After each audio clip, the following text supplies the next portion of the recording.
ఇక్కడ విచ్చేసిన పాత్రికేయ మిత్రులందరికీ హృదయపూర్వక ధన్యవాదాలు తెలియజేస్తూ ఈరోజు బద్వేలు నియోజకవర్గం కాశీనాయన మండలం గొంటువారిపల్లెలో జరుగుతున్న శుభకార్యానికి గౌరవనీయ నారాయణ యాదవ్ గారి ఆహ్వానం మేరకు ఇక్కడికి విచ్చేయడం జరిగింది.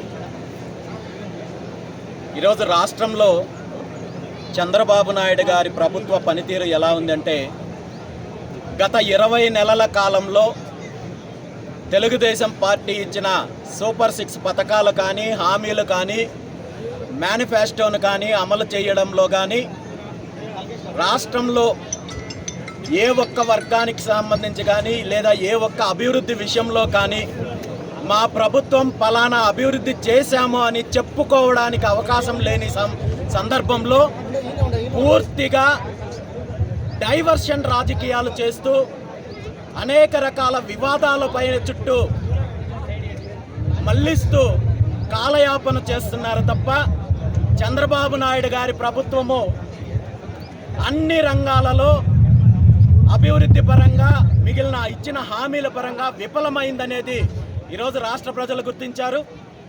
ఇందులో ముఖ్యంగా బీసీలకు ఇచ్చిన హామీల పరంగా తీసుకుంటే బీసీలకు రక్షణ చట్టం తీసుకొస్తామని, అదేవిధంగా బీసీలకు నిధులు కేటాయిస్తామని చెప్పి అనేక రకాలుగా హామీ ఇచ్చారు. అధికారంలోకి వచ్చిన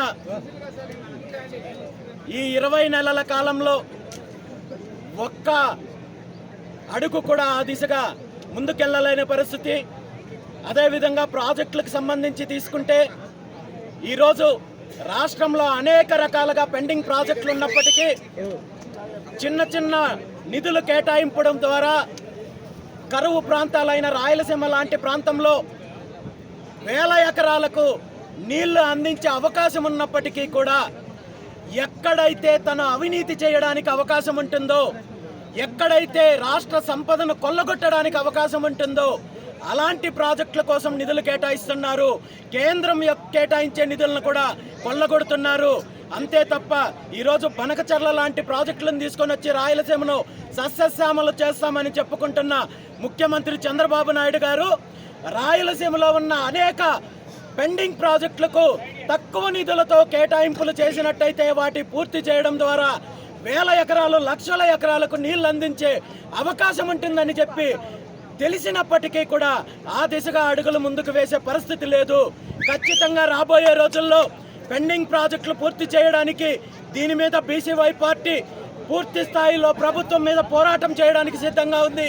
దాంతోపాటు బీసీలకు ఇచ్చిన హామీలు కావచ్చు, అదేవిధంగా రైతులకు ఇచ్చిన హామీలు కావచ్చు, ప్రభుత్వం చేస్తున్న అవినీతి పైన కావచ్చు, పూర్తి స్థాయిలో పోరాటం చేయడానికి బీసీవై పార్టీ సిద్ధంగా ఉంది.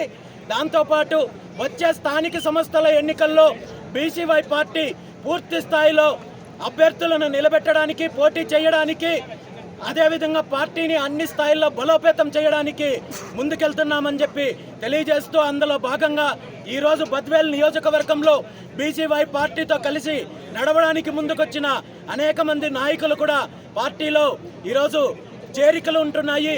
ఇది భవిష్యత్తులో మరింత ఎక్కువగా ఉంటుంది. అన్ని వర్గాలకు సంబంధించిన నాయకులు బీసీవై పార్టీ వైపు వస్తున్నారు. బీసీవై పార్టీని ఒక బలమైన ప్రత్యామ్నాయ శక్తిగా ఈ రాష్ట్రంలో బలోపేతం చేయడం దిశగా కృషి చేస్తున్నామని చెప్పి ఈ సందర్భంగా తెలియజేస్తూ మరొకసారి అందరికీ ధన్యవాదాలు తెలియజేస్తాను.